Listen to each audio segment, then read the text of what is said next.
What's going on, guys? And Sports Network back with another video. And in today's video, I am bringing you my last 2021 NFL mock draft. The draft is tomorrow night. I'm so excited for it. So let's get right into it. The first pick is pretty obvious. Trevor Lawrence. No, we don't really need to explain that. Nobody needs to explain that. It's pretty obvious. And then second overall pick, Zach Wilson, from BYU is a pretty obvious pick as well. Even though I think it is a wrong move. I would pick Justin Fields. I think if you want a more of a day one impact, Justin Fields is a more day one impact. And then Zach Wilson, I think, needs to sit behind somebody. So this is actually a predictive mock too. So it's not a what would you do mock, just so you know, it's a predictive mock draft. And we are here, man. We are here. Tomorrow I might be doing I would do mock draft before the draft though. But pick 3, we got the Niners up, and they did say it's between either Mac Jones or Trey Lance. Mac Jones is pretty much like Jimmy G, if you want Jimmy G 2.0. I think Trey Lance has a higher ceiling. Mac Jones might have a better day one impact. I mean, if they're going to sit a quarterback behind Jimmy Garoppolo for a year, it shouldn't be bad. You don't really need a day one impact because you're going to probably send him behind Jimmy G. So it's either between Mac Jones and Trey Lance, and I got to go Trey Lance here for the Niners. Trey Lance he has the highest ceiling in the draft, arguably. He's just an amazing player. He's like a Josh Allen 2.0, and I think that would be an amazing pick for the Niners. I think the Falcons might be looking at Trey Lance. Maybe even the Patriots probably looking at him. Maybe even the Bears. But I think Trey Lance will go number 3 overall come tomorrow night at 8:15 approximately. Now here we have pick number 4. The Atlanta Falcons. They said they are open and trading down, but their asking price is too high here. So, and they don't have enough cap space to even to sign the rookie, so they have to trade Julio Jones. They could be looking at Jamar Chase to be a Julio Jones replacement, or they could be looking at Kyle Pitts. He could be even a better replacement. He could play in the slot, tight end, and yeah, and I don't think quarterback. It could be quarterback, but I don't think quarterback is in the conversation here because you can't release Matt Ryan to 2022, and when you do release him, you're gonna have a pretty big cap hit. To cap it. So I'm not gonna take a quarterback if I'm the Falcons. Even though they could, you'd have to sit behind 2 years, or yeah. And if you do bad, if you go 4 wins again, 4 or 5 wins, again, the fans are gonna be begging to see somebody like Justin Fields or Mac Jones. So I think the safe pick is Kyle Pitts here, especially if you're gonna move on from Julio Jones and trade him. I think you gotta go Kyle Pitts here. I think that is the best pick for the Falcons possibly.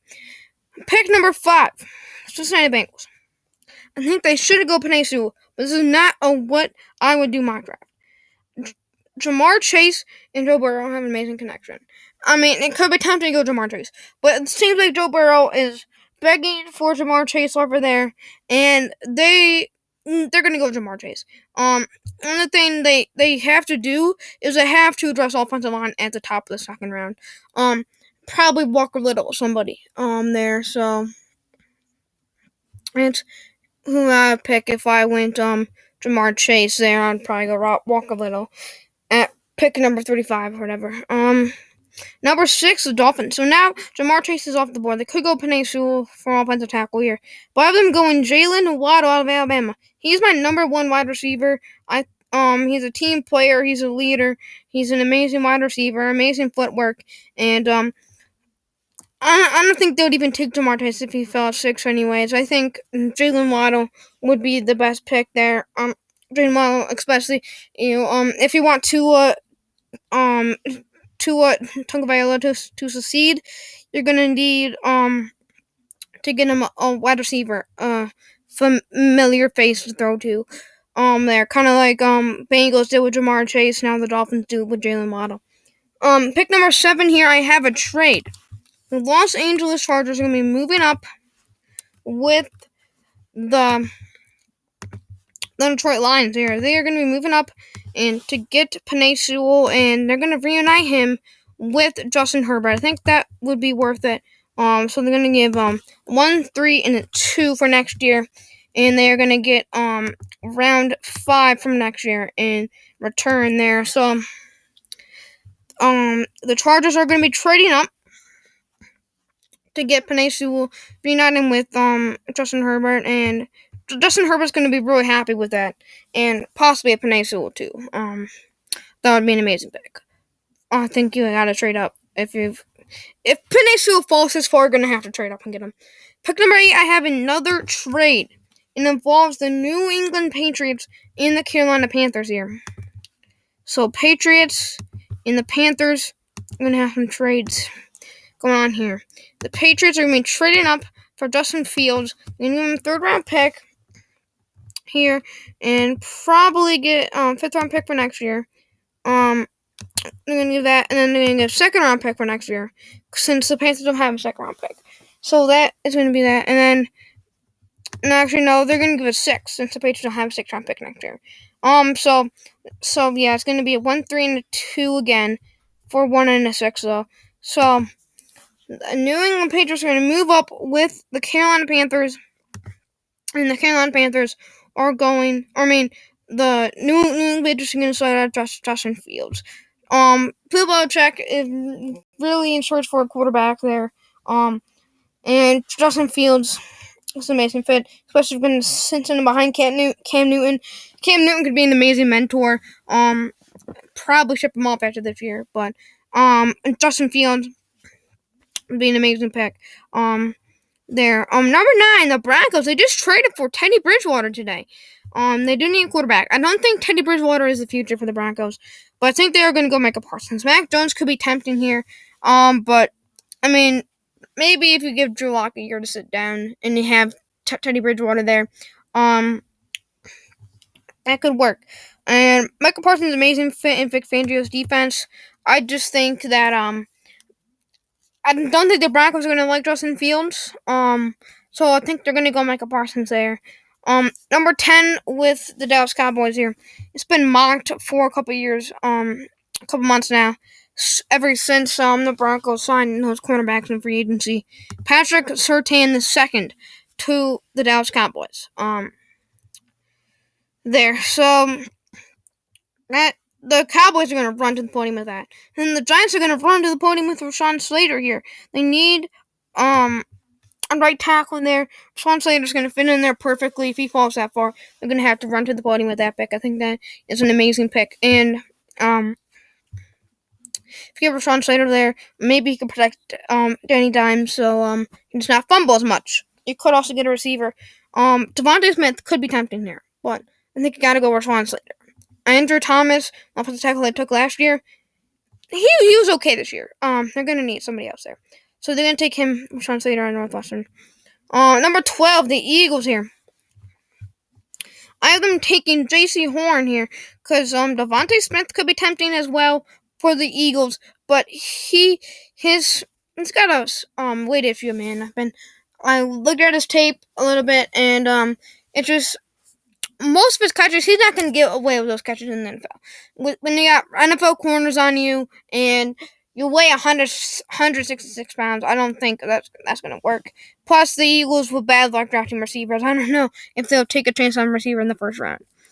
Number 13 overall, the Detroit Lions from the trade with the Chargers. I am taking Devontae Smith here. I would have them taking somebody like Micah Parsons if he fell here, but they're gonna have to go best player available. Like, my opinion, the best player available is Devontae Smith here, so they're gonna have to go to Devontae Smith. According to TDN, he's not the best player available, but I'm not bored. Devontae Smith is the best player available. They're gonna have to go Devontae Smith there. So at 13, number 14, the Vikings are gonna go Kwity Paye out of Michigan. I don't know why TDN has him ranked so low, but they have ranked at 19. But I have him go number 14, I think. Would be a good fit there.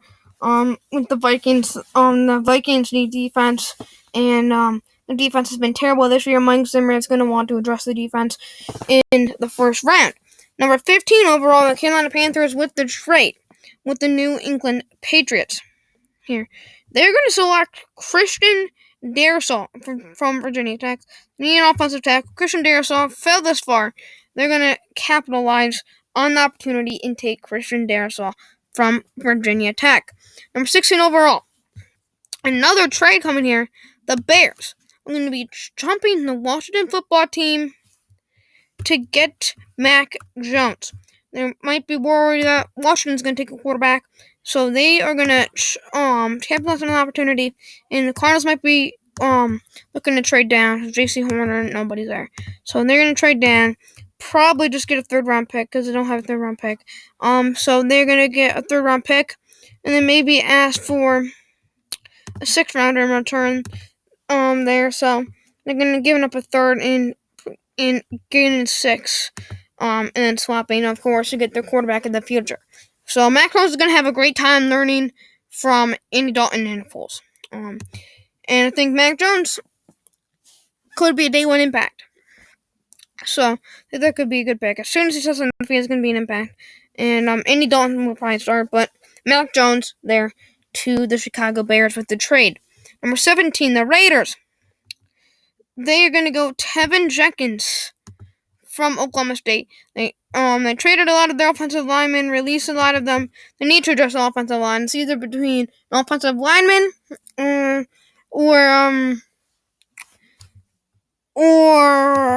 what's his name? Micah Parsons, but Micah Parsons not there, so they're gonna have to go Tevin Jenkins out of Oklahoma State there, and they have to address the offensive line.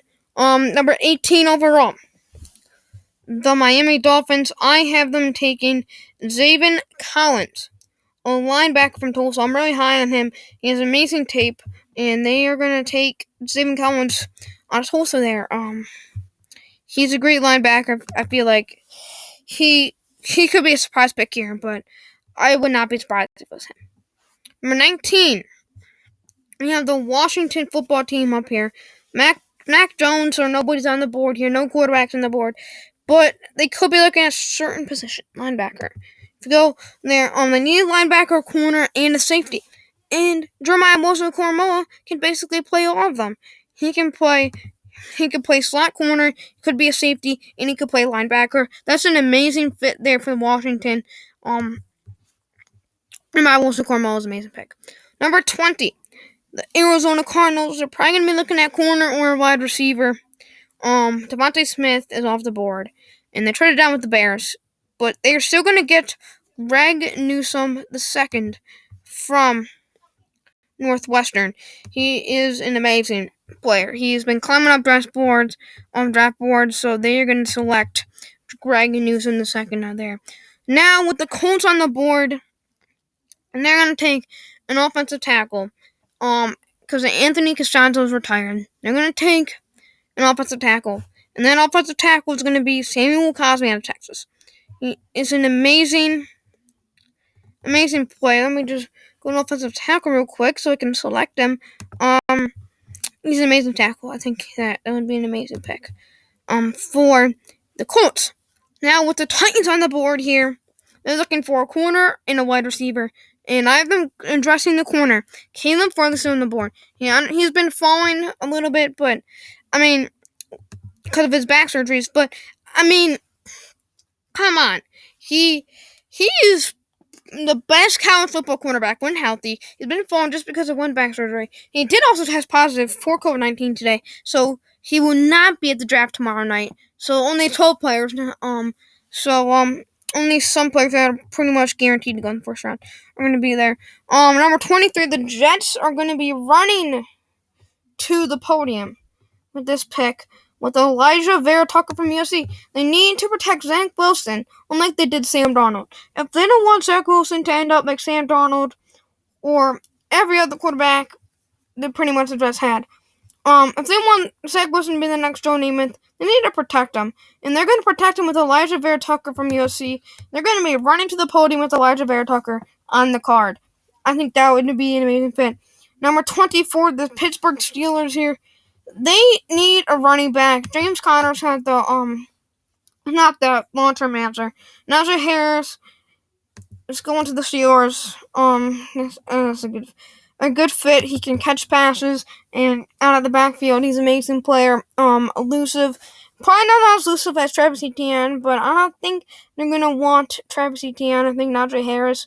He can catch passes really, and he's probably good enough to be a day one starter. He can probably split snaps with James Conner. I think that's a good pick. Number 25, the Jaguars. I'm taking a safety. Some people might be going Trayvon Mulray here, but Javon Holland, nobody's talking about Javon Holland. Javon Holland, he's an amazing player. He can even play corner too, safety slash cornerback. He's an amazing pick. He's what's the word I'm looking for? For versatile, he can play safety or corner. I think that is a dream come true for Urban Meyer. There, number 26, we have the Cleveland Browns. They are looking for somebody to pair with Myles Garrett, and I am taking Christian Barmore, or defensive lineman from Alabama. Once this loads here, I have them taking Christian Barmore out of Alabama. There. Number 27, Baltimore Ravens. And I have them taking an offensive tackle from North Dakota State, Dylan Redunce. Some people might think it's a reach, but he's the only one that has played with a mobile quarterback. Lamar Jackson, he has experience with a mobile quarterbacks playing with Trey Lance, and he is going to need some. That's the best fit for the Ravens if they want to protect Lamar Jackson there. That is the best fit. Number 28, with the Saints, I have them taking a wide receiver. I have them taking Kadarius Toney from Florida. He would be a fun weapon for Jameis Winston. He can really help him out and limit the interceptions for Jameis Winston there. So Kadarius Toney is a good fit. Jet sweeps and stuff. He can do pretty much anything with him. So an amazing fit. Now with the Green Bay Packers on the board, they need a receiver to pair with Devontae Adams. I probably want to have them taking a receiver for Rashad Bateman was not on the board. Because if you think about it, Jamin Davis would be tempting. Maybe a corner like Kelvin Joseph from Kentucky, like two Kentucky players that they could be looking at. But I have them taking Rashad Bateman. Rashad Bateman, I'm surprised he fell this far in my mock draft, but they are going to take the chance on Rashad Bateman. He gets to learn from Devontae Smith. He has an amazing potential, especially if he learns from Devontae Smith. That's going to be an amazing pick. Pick 30 with the Bills, I have them taking Asante Samuel Jr. from Florida State. I don't know why they have this guy ranked so low on here. I'm pretty high on him. He's Tre'Davious White comp. That's his NFL comp. Tre'Davious White 2.0. Plus, he gets to learn from Tre'Davious White, so he might even be better than Tre'Davious White. That's an amazing pick there. And now I have a trade. The Jacksonville Jaguars moving up with the Baltimore Ravens to select a wide receiver. Not going to tell you who it is yet, but the Jacksonville Jaguars are going to be moving up to select a wide receiver for Trevor Lawrence. So they're going to get their third first-round pick of the day here. And they're going to be offering a trade to the Ravens. They're looking for the third first-round pick today. They're going to be trading that pick and maybe just add in a third. Maybe they could probably even add in this fourth, and the Ravens will still accept it. They're moving back 2 spots and gaining a fourth-round pick there.